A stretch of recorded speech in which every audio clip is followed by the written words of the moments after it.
तो अंगिरा जी और देवऋषि नारद आए थे चित्रकेतु जी को समझाने के लिए, जब वो बहुत दुखी थे अपने पुत्र की मृत्यु के कारण। और फिर अंगिरा जी ने कहा कि मैं तो पहले ही आपको ज्ञान का उपदेश देने वाला था, लेकिन उस समय आपके मन में पुत्र की बहुत उत्कट आकांक्षा थी, इसलिए वो उचित समय नहीं था और तब नहीं दिया था। उसके बाद नारद जी कहते हैं कि आप नारद जी ऑब्जर्व करते हैं कि ये बहुत ही विनयी हैं और इनकी वासनाएं इच्छाएं समाप्त हो गई हैं, इंद्रियां कंट्रोल में आ गई हैं, तो अब ये उपदेश के लायक हो गए हैं। तो देर आफ्टर वो कहते हैं कि चलिए, मैं अब आपको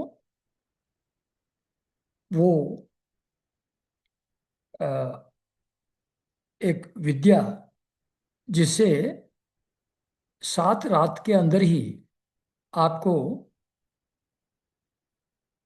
शंकरषण भगवान के दर्शन हो जाएंगे, उस विद्या का उपदेश अब आपको मैं देता हूँ। तो ये कह करके अब देव ऋषि नारद उनको वो विद्या बताने लगे। तो उसमें कहते हैं, तो क्या मतलब किस तरीके से साधना करनी है 7 रात, उसके लिए कौन से मंत्र बोलने हैं, उसका उपदेश नारद जी दे रहे हैं। तो कहते हैं कि ओंकार स्वरूप भगवान, मतलब भगवान का जो रियल स्वरूप है वो तो ओंकार है, ओम ब्रह्म,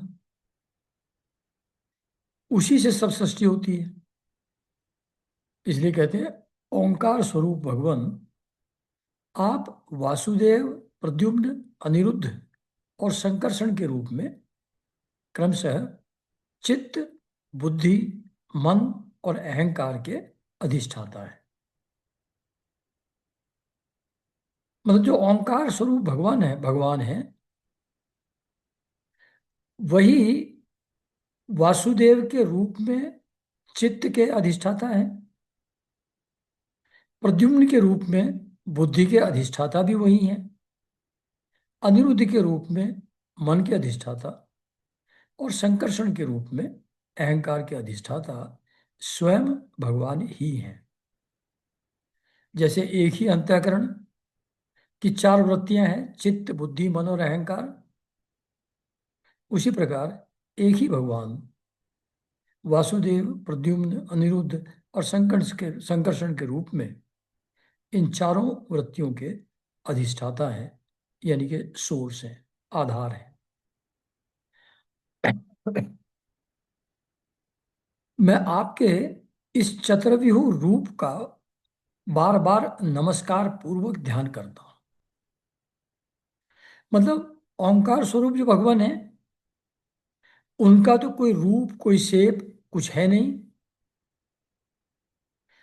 ये इन 4 फॉर्म में जो ओंकार स्वरूप भगवान है, ये जो चतुर्व्यूह बना है इन 4 के रूप में, वासुदेव, प्रद्युम्न, अनिरुद्ध और संकर्षण के रूप में, तो इस चतुर्व्यूह रूप का बार बार नमस्कार पूर्वक ध्यान करता हूं, क्योंकि इनको इन पर ध्यान लगाया जा सकता है, इनका फॉर्म है। आप विशुद्ध विज्ञान स्वरूप हैं, आपकी मूर्ति परमानंदमयी है। मतलब भगवान का जो स्वरूप है वो विज्ञान स्वरूप, यानी कि एक साक्षी, एक ऑब्जर्वर, इसमें पावर ऑफ परसेप्शन है, परसीव कर सकते हैं। तो आप विशुद्ध विज्ञान स्वरूप हैं और आपकी मूर्ति परमानंदमयी है। जो देखता है वो आनंद में डूबने उतराने लगता है। आप अपने स्वरूप भूत आनंद में ही मग्न और परम शांत हैं। मतलब for your enjoyment you do not require anything external. जो आपका स्वभाव ही है, वो आनंद है, आपका स्वभाव ही, तो अपने स्वरूपभूत आनंद में ही आप मग्न रहते हैं। और क्योंकि अपने अंदर ही मग्न है, बाहर कोई ऑब्जर्व करने की आवश्यकता नहीं है, इसलिए परम शांत हैं। तो आनंद में मग्न है और परम शांत हैं आप, ऐसा भगवान के लिए कहा जा रहा है। तो यही सभी संत हम लोगों को यही कहते हैं कि ये जो बाहर की फ्लीटिंग क्षुद्र सुख हैं, उनके चक्कर में मत पड़ो, उससे दुखी हाथ लगता है।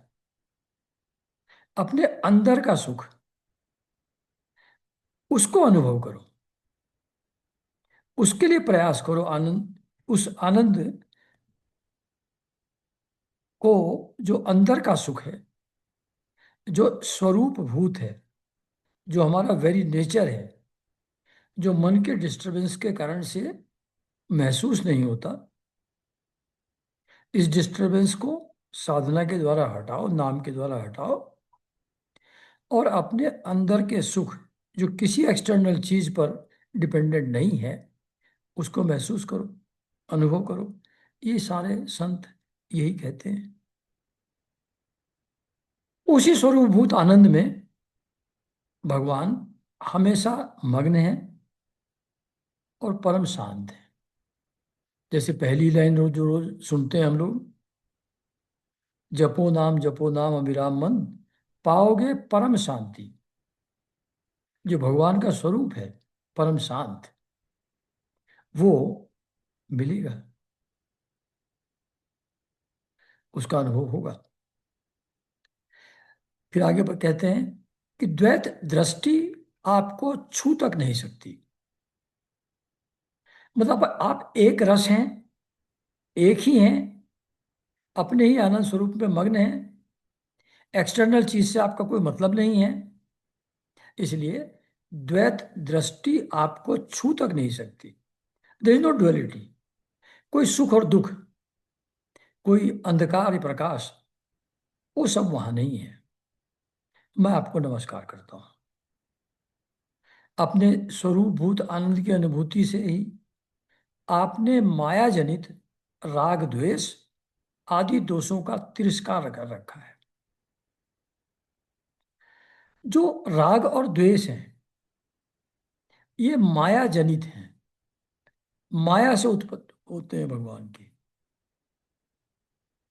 कोई चीज अनुकूल, कोई प्रतिकूल। जो अनुकूल होती है उसके प्रति राग, अटैचमेंट आदमी को लगता है। जो प्रतिकूल होती है वो एनिमिकल लगती है, उससे द्वेष होता है।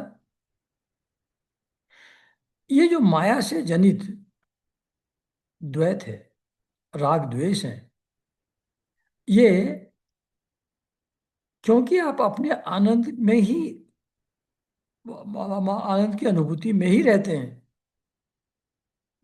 इसलिए आपके अंदर राग और द्वेष नहीं रहते। इन दोषों का आपने तिरस्कार कर रखा है, यानी कि you do not attach any importance to राग और द्वेष which are created by maya. मैं आपको नमस्कार करता हूँ। आप सबकी समस्त इंद्रियों के प्रेरक, परम महान और विराट स्वरूप हैं। मैं आपको नमस्कार करता हूँ। इंद्रियों के प्रेरक मतलब इंद्रियां फंक्शनल ही होती हैं उस चैतन्य के कारण से जो भगवान का स्वरूप है। तो भगवान के चैतन्य से ही हमारी इंद्रियां एक्टिव मालूम पड़ती हैं। तो आप इंद्रियों के प्रेरक हैं, परम महान, ultimate source of everything, Virat स्वरूप। मैं आपको नमस्कार करता हूँ। मन सहित वाणी आप तक न पहुंचकर बीच से ही लौट आती है। जो वाणी है और मन, दे आर क्रिएटेड बाय माया। माया भगवान की एक शक्ति है। ऐसी बहुत सी शक्तियां भगवान की हैं। जिस भगवान की माया की एक शक्ति से मन, वाणी आदि बने हैं, ऑब्वियसली ये मन और वाणी उस माया को भी नहीं समझ सकते, और उस माया के सोर्स अधिष्ठान परमात्मा को समझने का तो सवाल ही पैदा नहीं होता। तो मन और वाणी शब्दों से, भावनाओं से भगवान को नहीं समझा जा सकता। वो आप तक कभी नहीं पहुंच सकती। They are your creation. That which is created cannot know its source. तो बीच से लौट आती हैं। उसके उपरत हो जाने पर जो अद्वितीय, नाम रूप रहित, चेतन मात्र और कार्य कारण से परे की वस्तु रह जाती है, वह हमारी रक्षा करे। तो जो न मन से समझा जा सकता, न वाणी का विषय है, न शब्दों से व्यक्त हो सकता है, तो जब ये वापस लौट आते हैं, they fail in their endeavor to try to find out the real nature of God. उस फेल्योर के कारण से जब ये हतोत्साहित हो जाते हैं, उपरत हो जाते हैं, यानी कि अपना एफर्ट छोड़ देते हैं भगवान को जानने का, जब भगवान को जानने का एफर्ट छोड़ देते हैं मन और वाणी, तो ऑब्वियसली शांत हो जाते हैं।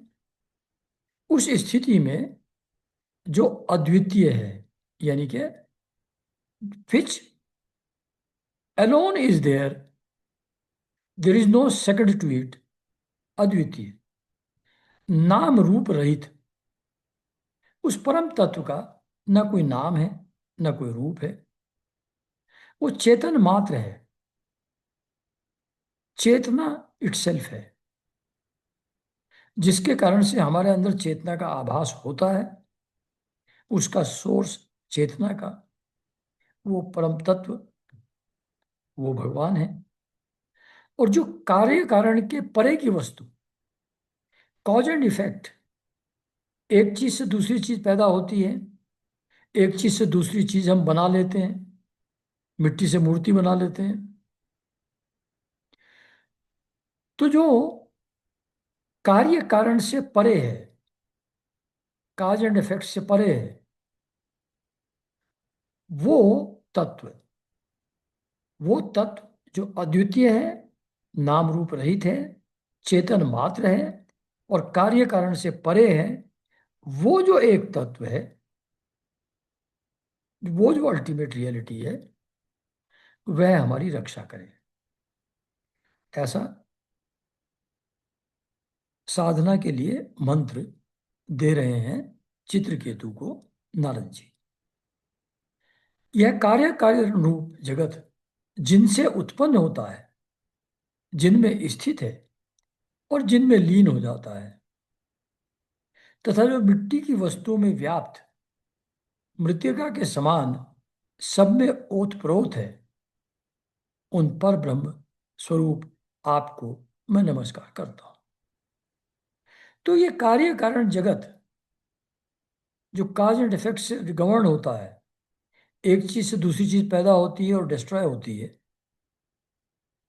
ये जगत जिससे उत्पन्न होता है और जिनमें स्थित है और जिनमें अल्टीमेटली प्रलय के समान ये पूरा जगत लीन हो जाता है,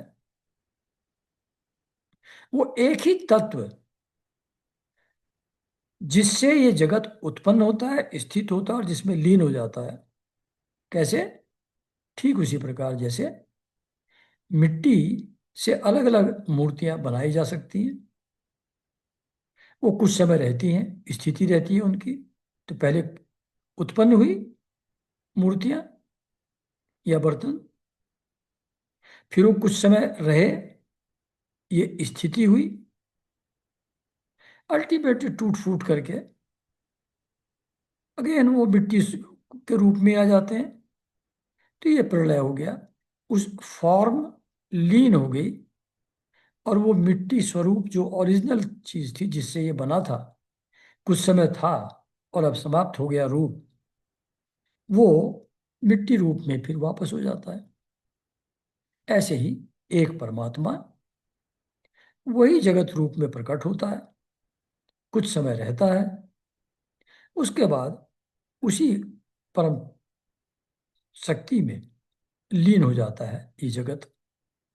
तो ऐसे जो परब्रह्म स्वरूप आप हैं, जिनसे सृष्टि होती है, कुछ समय स्थिति रहती है, और जिसमें ये लीन हो जाती है प्रलय के समय, ऐसे आप परब्रह्म स्वरूप को मैं नमस्कार करता हूं।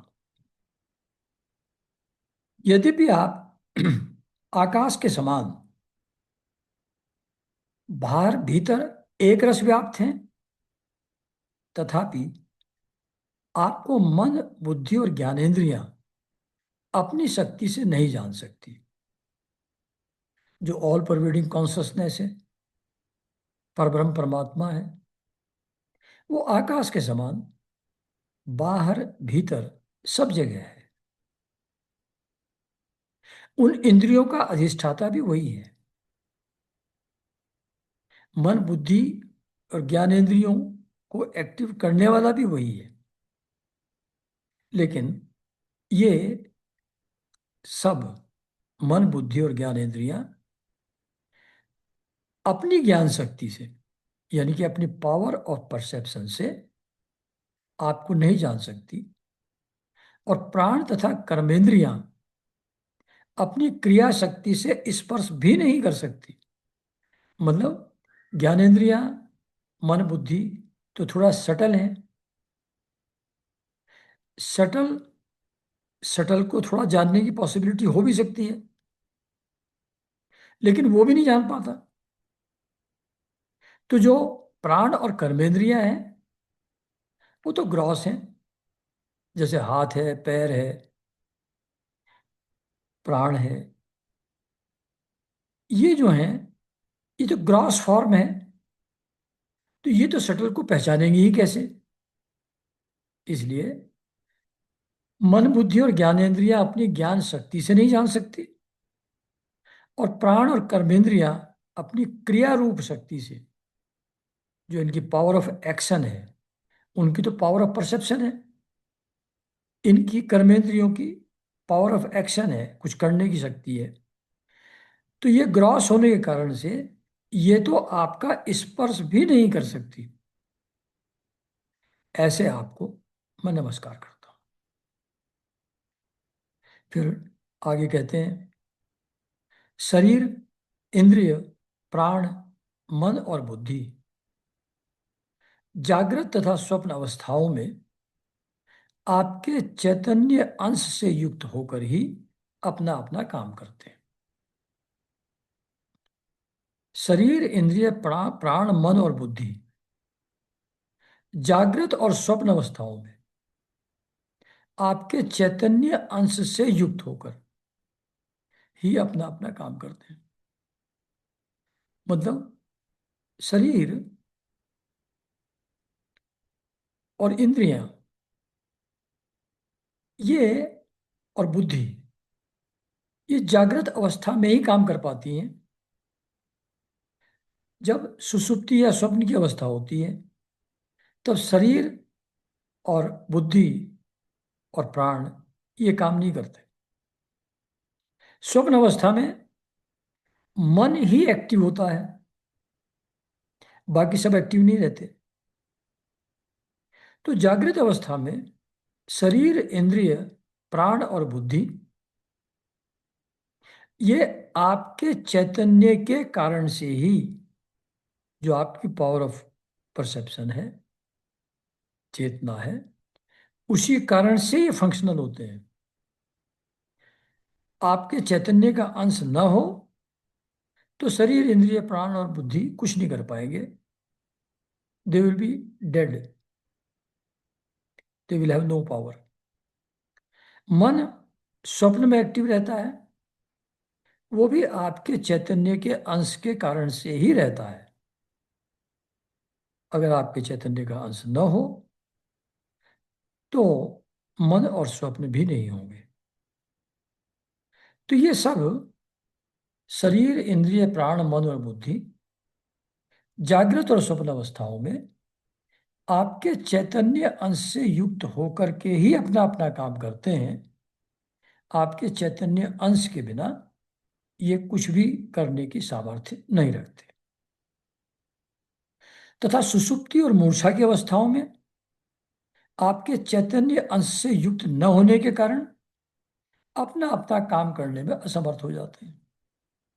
डीप स्लीप में या बेहोश हो जाए, मूर्छा की स्थिति आ जाए, उस समय इनके अंदर आपका चैतन्य अंश नहीं होता, इसलिए ये किसी भी प्रकार का कोई फंक्शन करने में असमर्थ हो जाते हैं।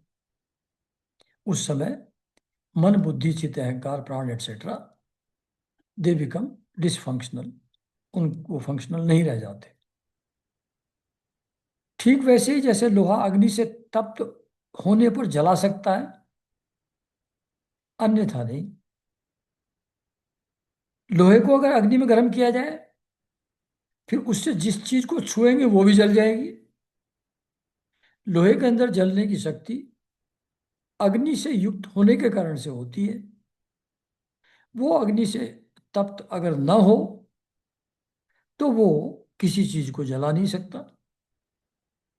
इसी प्रकार वही चैतन्य अंश से युक्त होकर के ही मन, बुद्धि, इंद्रिय, प्राण आदि जागृत और सुषुप्त अवस्था में, या सॉरी, जागृत और स्वप्न अवस्था में कार्यरत होते हैं, उसके बिना नहीं होते। जिसे दृष्टा कहते हैं वह भी आपका ही एक नाम है, जो साक्षी है, जो ऑब्जर्वर है of everything which is happening. माया की जो भी क्रियाविधि चल रही है उसको जो तटस्थ होकर के, निर्लिप्त होकर के देखता है, वो साक्षी है या दृष्टा, एक ही बात है। जो दृष्टा कहते हैं वह भी आपका ही एक नाम है। जैसे ओंकार स्वरूप कहा, ऐसे ही दृष्टा भी परब्रह्म परमेश्वर का एक नाम है। जागृत आदि अवस्थाओं में आप उसे स्वीकार कर लेते हैं। जागृत, स्वप्न आदि अवस्थाओं में वो एक्टिव रहता है, वो ऑब्जर्व करता रहता है। सुषुप्ति में भी वो एक्टिव रहता है, क्योंकि गहरी नींद से उठ करके आदमी को लगता है, अनुभव होता है, आज नींद बहुत अच्छी आई। ना who is that who knows कि नींद बहुत अच्छी थी, यानी कि there was some observer even at that time, जब इंद्रियों का और मन का सब कार्य बंद हो गया था, तब भी वो दृष्टा, वो साक्षी तब भी था। दैट इज वाई सुसुप्ति की अवस्था का भी उसको ज्ञान रहता है कि आज नींद बहुत अच्छी आई। तो जागृत आदि अवस्थाओं में, यानी कि जागृत, स्वप्न और सुसुप्ति, तीनों अवस्थाओं में वो दृष्टा रहता है, साक्षी रहता है ना? वास्तव में आपसे पृथक उनका कोई अस्तित्व नहीं है। ये जो सब चीजें हैं, इंद्रिया, मन, बुद्धि, इनका कोई अस्तित्व नहीं रहता आपकी एब्सेंस में। आपसे पृथक उनका कोई अस्तित्व नहीं है, आपके कारण से ही वो हैं। आप ही से बने हैं, आप ही से एक्टिवेटेड रहते हैं। ओंकार स्वरूप महाप्रभावशाली महाविभूति पति भगवान महापुरुष को नमस्कार है।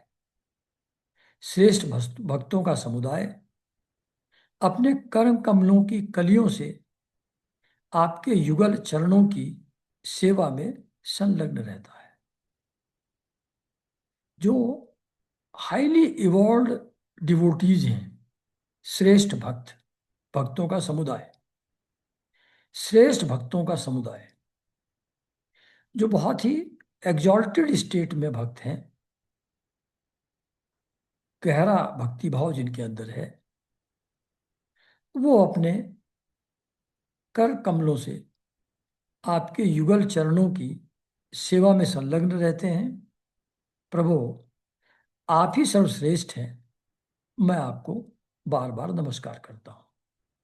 तो ये ऐसा बहुत ही सिंपल और बहुत छोटी सी स्तुति है। इसमें देखिए टोटल मिला करके ये 8 श्लोक हैं टोटल, है ना।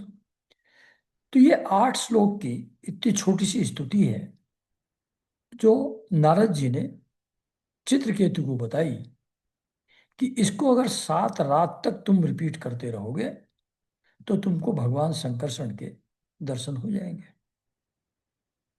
इतना सिंपल प्रोसेस।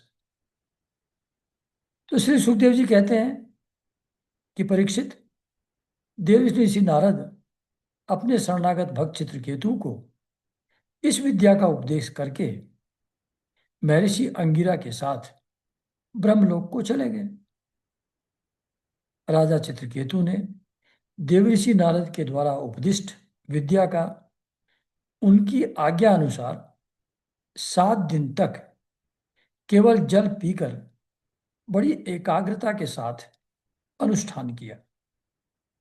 तदनंतर उस विद्या के अनुष्ठान से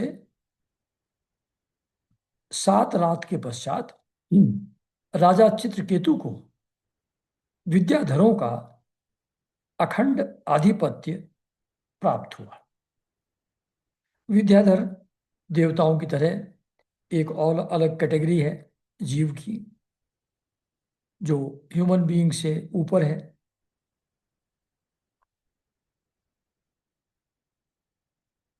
तो उन विद्याधरों का अधिपति, उनका राजा, राजा चित्रकेतु को बना दिया गया। विद्याधरों का अखंड आधिपत्य उनको प्राप्त हुआ। इसके बाद कुछ ही दिनों में इस विद्या के प्रभाव से उनका मन और भी शुद्ध हो गया। मतलब 7 दिन में तो विद्याधरों का अखंड आधिपत्य प्राप्त हुआ। उसके बाद भी ही कंटिन्यूड विद हिज प्रैक्टिस, तो उससे उनका मन और भी शुद्ध हो गया। अब वे देवाधिदेव भगवान शेष जी के चरणों के समीप पहुंच गए। शेषनाग जो सैया हैं भगवान की, उनके चरणों के पास इस विद्या के प्रभाव से चित्रकेतु जी पहुंच गए। ऐसा कई जो मॉडर्न भक्त हैं, गुरु हैं, उनकी आत्मकथा में भी ये विवरण है कि वो पहुंचे शेष जी के चरणों में। तो ये माइथोलॉजिकल रियलिटी नहीं है, एक्चुअली शेषनाग जी एग्जिस्ट करते हैं। ऐसा अनुभव बहुत गुरुजनों का, संतों का है। उन्होंने देखा कि भगवान शेष जी सिद्धेश्वरों के मंडल में विराजमान हैं। मतलब चारों तरफ से सिद्ध जो है वो उनको घेरे हुए हैं। उनके चारों तरफ मंडल बना करके विराजमान हैं वो लोग। सिद्धेश्वर के मंडल में विराजमान है, चारों तरफ मंडल है, वहां बीच में बैठे हैं। उनका शरीर कमल नाल के समान गौर वर्ण है। उस पर नीले रंग का वस्त्र फहरा रहा है। तो जैसे जब भगवान कृष्ण आए तो बलराम जी के रूप में शेषनाग जी आए थे, तो उनका वस्त्र वो नीला रहता है। ऐसे ही राम जी के साथ लक्ष्मण जी के रूप में आए थे, उनका भी वस्त्र नीला रहता है और वो गौर वर्ण रहते हैं। बलराम जी, लक्ष्मण जी, और गौर वर्ण रहते हैं और नीले कपड़े पहनते हैं, नीले वस्त्र उनके होते हैं। तो वही यहाँ बताया है कि उनका शरीर कमल नाल के समान गौर वर्ण है, उस पर नीले रंग का वस्त्र फहरा रहा है, सिर पर किरीट, बाहों में बाजूबंद, कमर में करधनी और कलाई में कंगन आदि आभूषण चमक रहे हैं। नेत्र रत्नारे हैं और मुख पर प्रसन्नता छा रही है। भगवान शेष का दर्शन करते ही राजऋषि चित्रकेतु के सारे पाप नष्ट हो गए। अब देखिए यहाँ वर्ड लिखा राजऋषि, राजा थे, साधना किया, ऋषि भी हो गए, देयरफॉर उनको एड्रेस कर रहे हैं राज ऋषि। पहले राजन कह रहे थे, राजा कह रहे थे, इस साधना के बाद अब राज ऋषि कह रहे हैं। तो भगवान शेष का दर्शन करते ही राज ऋषि चित्रकेतु के सारे पाप नष्ट हो गए, उनका अंतःकरण स्वच्छ और निर्मल हो गया। कोई डिजायर, कोई वासना, कोई द्वंद्व, कोई द्वेष, कुछ भी नहीं रह गया, परम शांत। उनका अंतःकरण स्वच्छ और निर्मल हो गया। जब स्वच्छ हो जाता है तब प्रेम और भक्ति हृदय में उमड़ती है। तो हृदय में भक्ति भाव की बाढ़ आ गई, क्योंकि जब अंतःकरण में मलिनता रहती है तो हृदय में भक्ति का उदय नहीं होता। स्वच्छ और निर्मल हो गया तो भक्ति भाव आ गया हृदय में। नेत्रों में प्रेम के आंसू छलक आए, शरीर का एक एक रोम खिल उठा। उन्होंने ऐसी स्थिति में आदि पुरुष भगवान शेष को नमस्कार किया। उनके नेत्रों से प्रेम के आंसू टप टप गिरते जा रहे थे। इससे भगवान शेष के चरण रखने की चौकी भीग गई। प्रेम के उद्रेक के कारण उनके मुंह से एक अक्षर भी न निकल सका। कंठ अवरुद्ध हो गया, भाव से, प्रेम से, भक्ति से। प्रेम के उद्रेक के कारण उनके मुंह से एक अक्षर भी न निकल सका। वे बहुत देर तक शेष भगवान की कुछ भी स्तुति न कर सके। थोड़ी देर बाद उन्हें बोलने की कुछ कुछ शक्ति प्राप्त हुई, क्योंकि ये जो एग्जॉल्टेड स्टेट है भक्ति भाव की, वो थोड़ी देर रह करके कम हो जाती है। तो उसी से कुछ बोलने की शक्ति प्राप्त हुई। उन्होंने विवेक बुद्धि उन्होंने विवेक बुद्धि से मन को समाहित किया और संपूर्ण इंद्रियों की बाह्य वृत्ति को रोका। मतलब अभी भगवान के रूप में वृत्तियां लगी हुई थी, उससे सराबोर होकर के, ओवरवेल्म होकर के कुछ बोलने की स्थिति में नहीं थे। उस पर थोड़ा कंट्रोल किया उन्होंने और फिर उन जगत गुरु की, जिनके स्वरूप का 5 रात्र आदि भक्ति शास्त्रों में वर्णन किया गया है, इस प्रकार स्तुति की।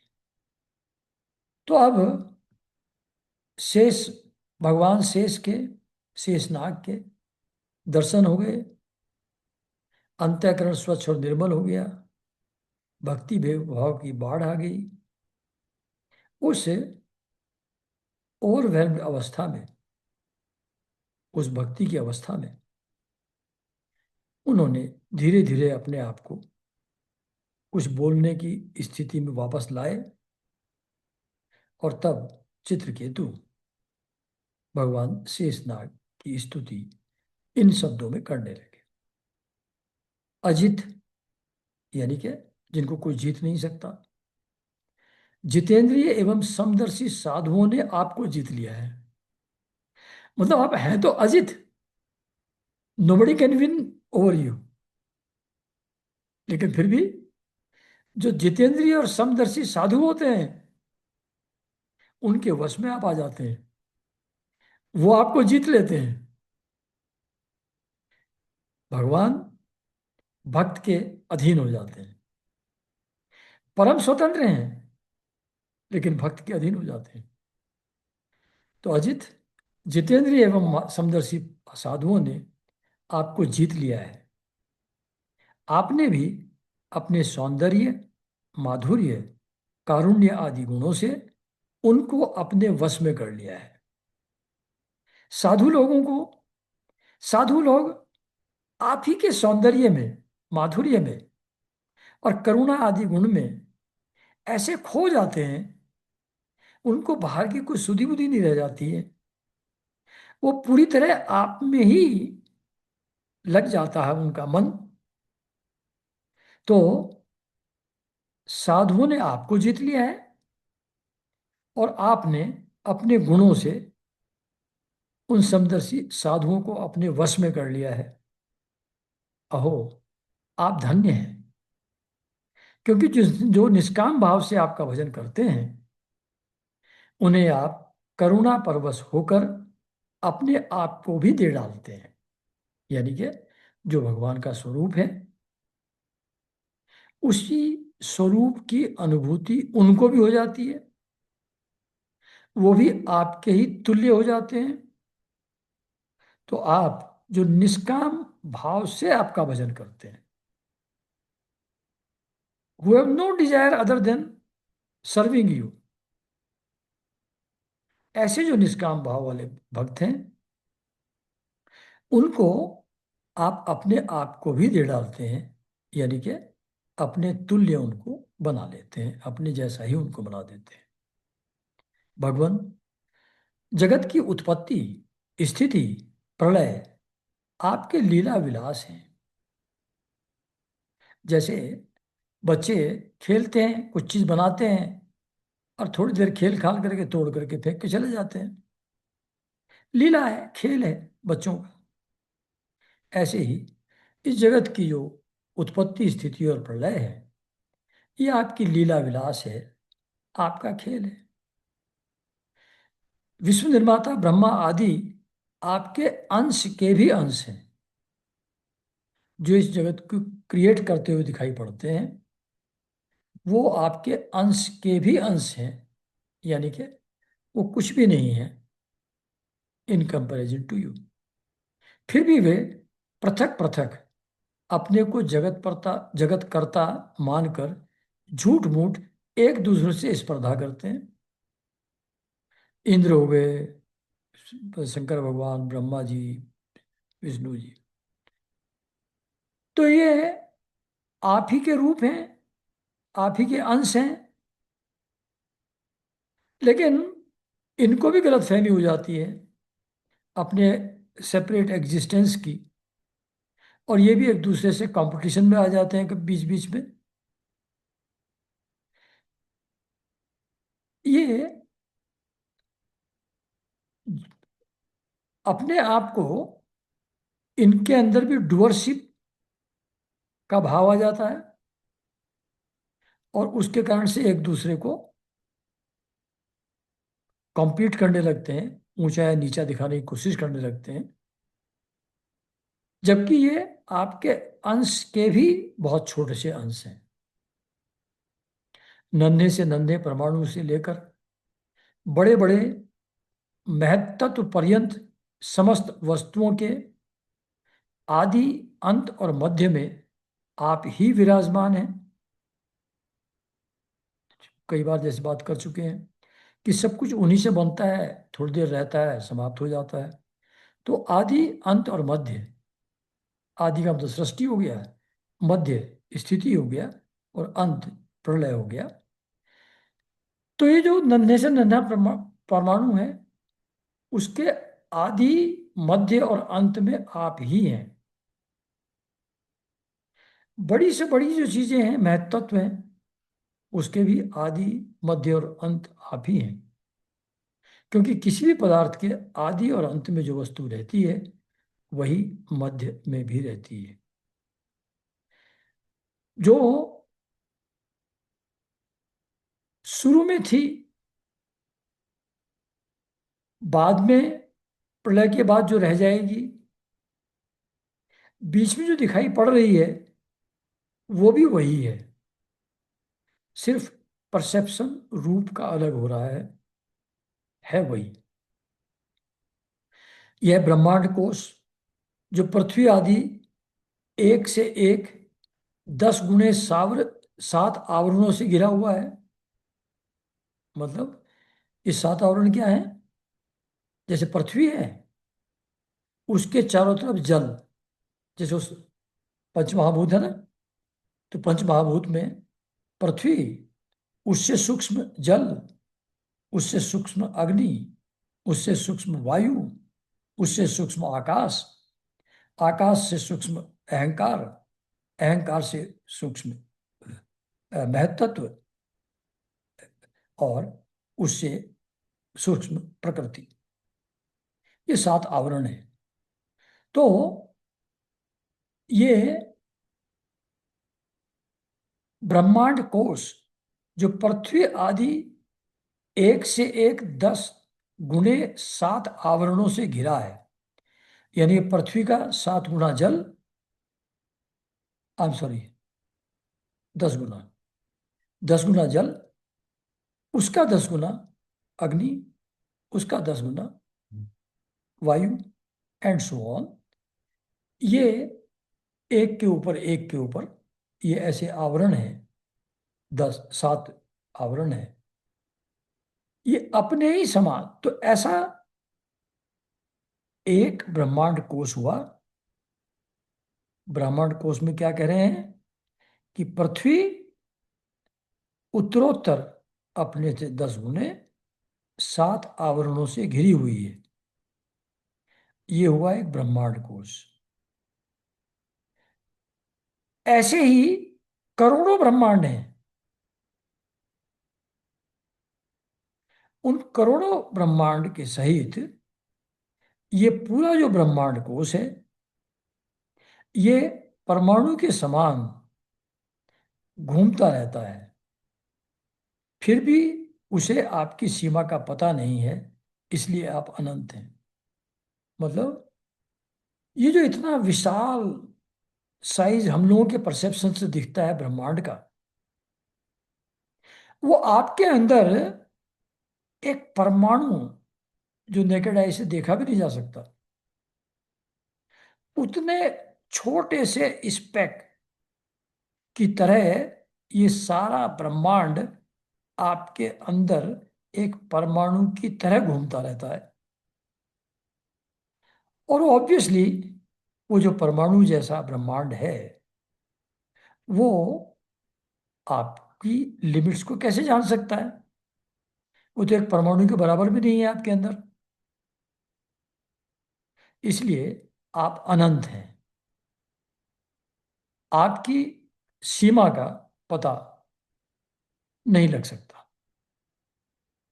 जो नर पशु केवल विषय भोग ही चाहते हैं, जिनका इंटरेस्ट सिर्फ इंद्रियों के द्वारा एक्सटर्नल ऑब्जेक्ट्स को एंजॉय करना ही जिनका उद्देश्य है जीवन का, वो नर पशु के समान है। ऐसे नर पशु जो केवल विषय भोगी चाहते हैं, वे आपका भजन न करके आपके विभूति स्वरूप इंद्र आदि देवताओं की उपासना करते हैं। मतलब जो सकाम भक्ति की जाती है वेदों में दिए हुए अनुष्ठानों के द्वारा, उसमें अलग अलग चीजों को प्राप्त करने के लिए, वर्ldली चीजों को प्राप्त करने के लिए अलग अलग देवताओं की उपासना दी हुई है। तो जो लोग सेंस सेंसुअल एंजॉयमेंट में ही लिप्त हैं, जो विषयों का भोग ही करना चाहते हैं, तो वो आपका भजन नहीं करते। वो वेदों में दिए हुए अलग अलग देवताओं के लिए जो अनुष्ठान दिए हैं, पर्टिकुलर एक्सटर्नल ऑब्जेक्ट्स की प्राप्ति के लिए, वो उन्हीं देवताओं की उपासना करते हैं। प्रभु, जैसे राजकुल का नाश होने के पश्चात उसके अनुयायियों की जीविका भी जाती रहती है, वैसे ही क्षुद्र उपास्य देवों का नाश होने पर उनके दिए हुए भोग भी नष्ट हो जाते हैं। मतलब ये जो देवता हैं जिनकी उपासना करके विषय भोग प्राप्त करता है नर पशु, वो देवता भी जब नष्ट हो जाते हैं तो ऑब्वियसली ये जो क्षुद्र उपास्य देव हैं, जब इनका नाश होता है तो इनके जो दिए हुए भोग हैं मनुष्य को, वो भी नष्ट हो जाते हैं। तो इतनी मेहनत करके जो प्राप्त करते हैं वो भी समय के साथ खत्म हो जाता है। लेकिन जो विषय भोग ही चाहता है वो देवताओं की ही उपासना करता है, आपकी भक्ति नहीं करता। और उससे जो पाता है देवताओं की उपासना करने से, वो भी नश्वर है, समय के साथ वो भी नष्ट हो जाता है। तो ऐसा निरर्थक किस्म का काम विषय भोग की इच्छा से नर पशु करते हैं। परमात्मन, आप ज्ञान स्वरूप और निर्गुण हैं, इसलिए आपके प्रति की हुई सकाम भावना भी अन्यान्य कर्मों के समान जन्म मृत्यु रूप फल देने वाली नहीं होती। ये कमाल की बात कही है।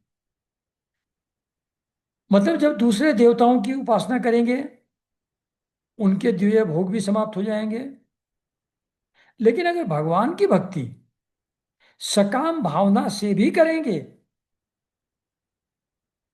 किसी एक्सटर्नल ऑब्जेक्ट को प्राप्त करने के लिए भी अगर भगवान की उपासना करेंगे डायरेक्टली, नॉट ऑफ देवताज, तो वो, क्योंकि ज्ञान स्वरूप और निर्गुण भगवान की उपासना कर रहे हैं, भले ही सकाम भावना से कर रहे हैं, कुछ प्राप्त करने के लिए कर रहे हैं, पर क्योंकि भगवान तो ज्ञान स्वरूप और निर्गुण है, इसलिए उससे जो मिलेगा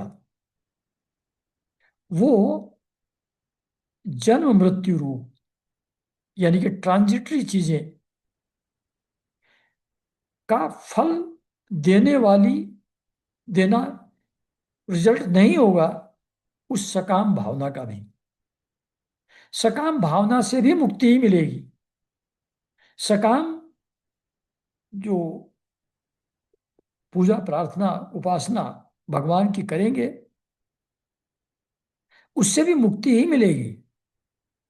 जैसे भुने हुए बीजों से अंकुर नहीं उगते, क्योंकि वो निर्गुण और ज्ञान स्वरूप है, तो वो उसी अवस्था में उपासक को पहुंच जाएगा, वो पहुंचा देंगे। जिस स्वरूप का चिंतन उपासक करेगा उसी स्वरूप को प्राप्त होगा। तो उससे जीवन मृत्यु रूप जो क्या लिखा है, हाँ, जन्म मृत्यु रूप फल देने वाली उनकी सकाम उपासना भी नहीं होती, क्योंकि भुने हुए बीज से अंकुर नहीं उगते। तो भगवान निर्गुण निराकार हैं, तो वैसा ही रहेगा, उससे कुछ जन्म मृत्यु रूप फसल पैदा नहीं होगी। क्योंकि जीव को जो सुख दुख आदि द्वंद प्राप्त होते हैं वे सत्वादि गुणों से ही होते हैं, निर्गुण से नहीं।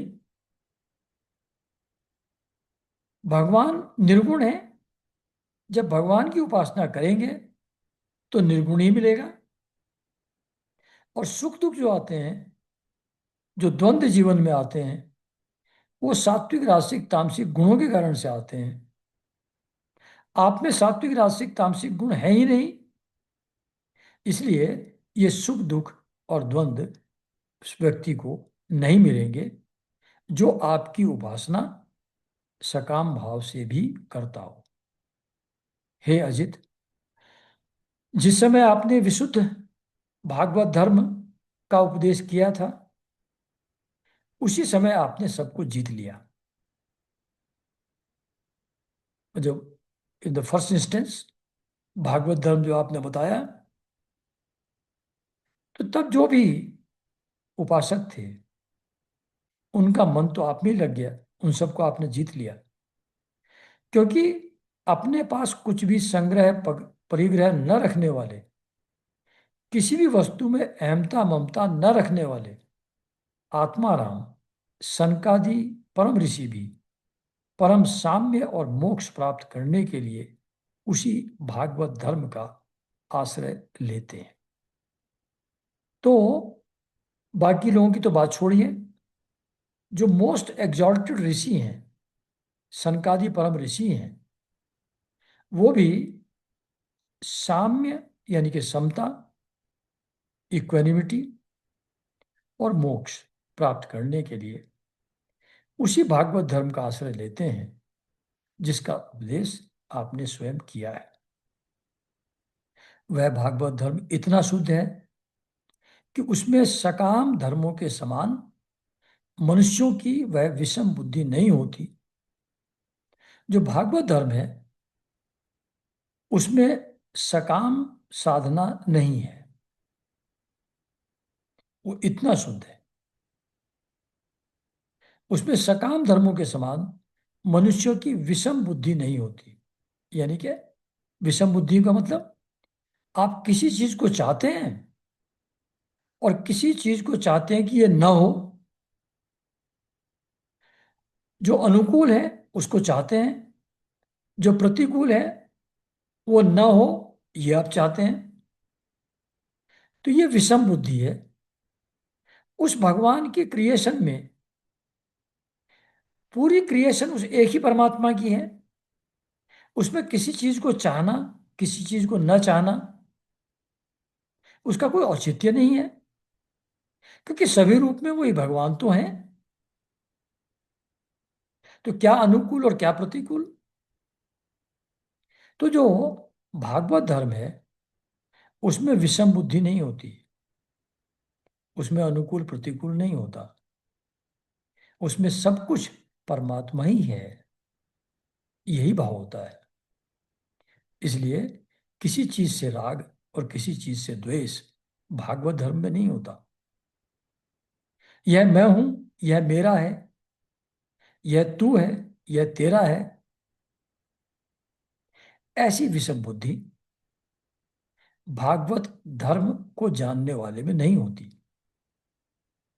इसके विपरीत जिस धर्म के मूल में ही विषमता का बीज बो दिया जाता है, जहां सकाम साधना बताई कि ऐसा ऐसा करोगे तो ये मिलेगा, तो ये विषमता का बीज हो गया। आप किसी चीज को चाह रहे हैं, किसी चीज को नहीं चाह रहे हैं, ये विषम बुद्धि है।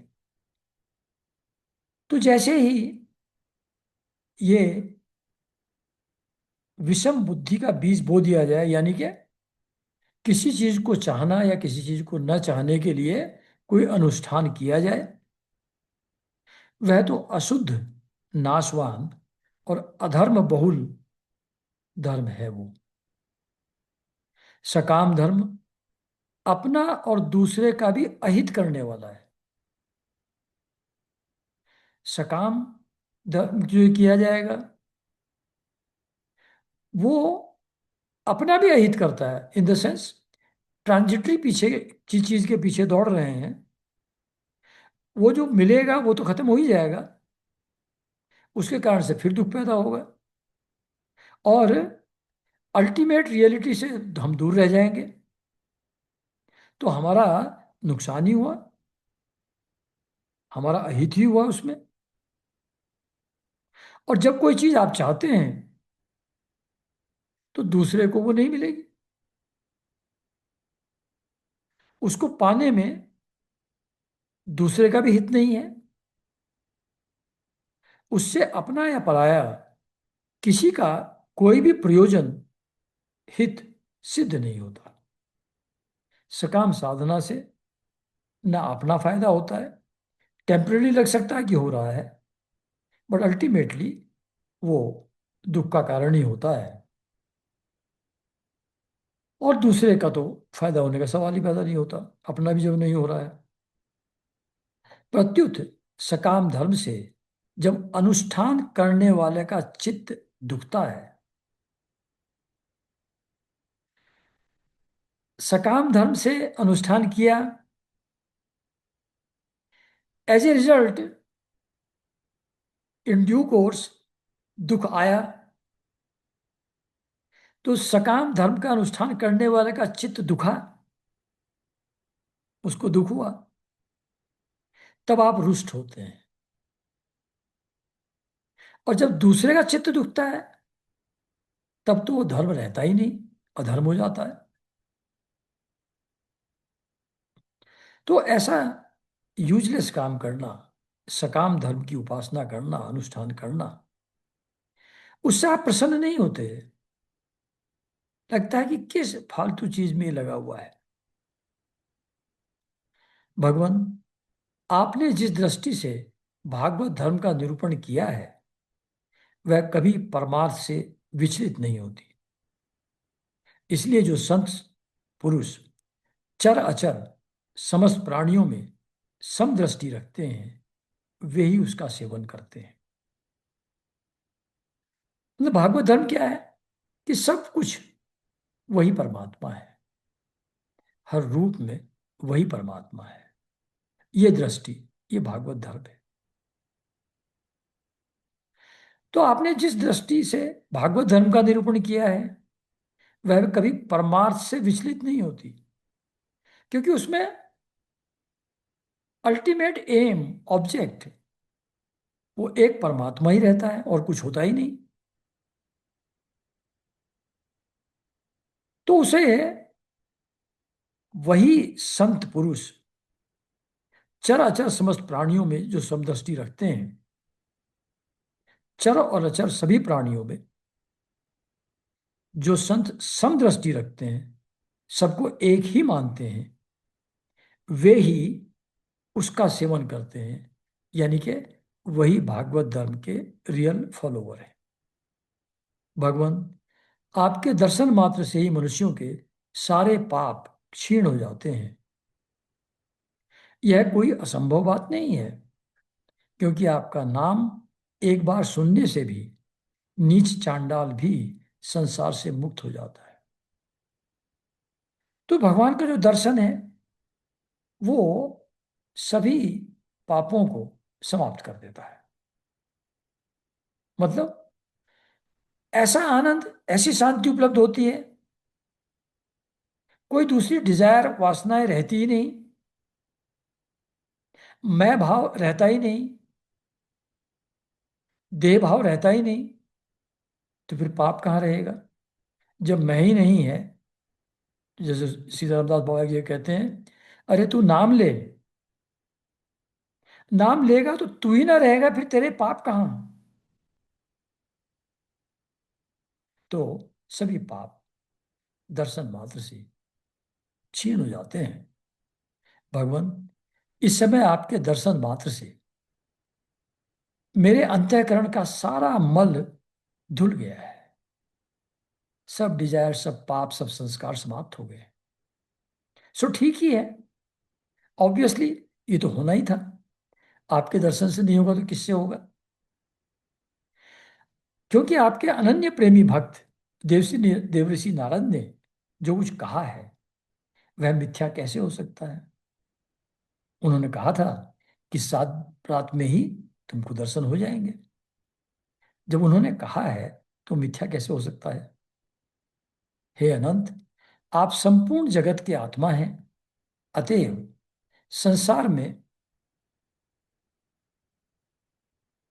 प्राणी जो कुछ करते हैं, वह सब आप जानते ही रहते हैं, ऑल परवेडिंग है, साक्षी हैं हर चीज के। सब प्राणी क्या कर रहे हैं, वो तो आप जानते ही रहते हैं। भगवान की तो बात छोड़िए, गुरु लोग भी जानते हैं। इसलिए जैसे जुगनू सूर्य को प्रकाशित नहीं कर सकता, वैसे ही परम गुरु आपसे मैं क्या निवेदन करूं, मैं क्या आपकी स्तुति करूं। मैं तो जुगनू की तरह हूं, आपको क्या प्रकाशित करूंगा। भगवान, आपकी ही अध्यक्षता में सारे जगत की उत्पत्ति, स्थिति और प्रलय होते हैं। कुयोगी जन भेद दृष्टि के कारण आपका वास्तविक स्वरूप नहीं जानते। कुयोगी जन, ऐसे साधना करने वाले लोग जिनकी भेद दृष्टि है, जो डुअलिटी के हिसाब से साधना करते हैं, अनुकूल प्रतिकूल के हिसाब से वस्तुओं के लिए साधना करते हैं, तो उनकी दृष्टि तो भेद दृष्टि है। वो योगी नहीं, कुयोगी हैं। वो आपके स्वरूप को कभी नहीं जान पाएंगे। आपका स्वरूप वास्तव में अत्यंत शुद्ध है। मैं आपको नमस्कार करता हूं। आपकी चेष्टा से शक्ति प्राप्त करके ही ब्रह्मा आदि लोकपालगण चेष्टा करने में समर्थ होते हैं। आप ही की चेतना से जो शक्ति मिलती है, उसी से ब्रह्मा आदि भी एक्टिवेट होते हैं। उनको कुछ करने की सामर्थ्य आपसे ही प्राप्त होती है। आपकी दृष्टि से जीवित होकर ही ज्ञानेंद्रियां अपने अपने विषयों को ग्रहण करने में समर्थ होती हैं, और यह भूमंडल आपके सिर पर सरसों के दाने के समान जान पड़ता है। आप ऐसे अनंत हैं कि ये इतना बड़ा जो ब्रह्मांड हमको दिखता है, इतना बड़ा, वो एक सरसों के दाने के बराबर भी नहीं है आपके सर पर रखे हुए। मैं आपके सहस्र शीर्षा भगवान को बार बार नमस्कार करता हूं। तो एक मिनट।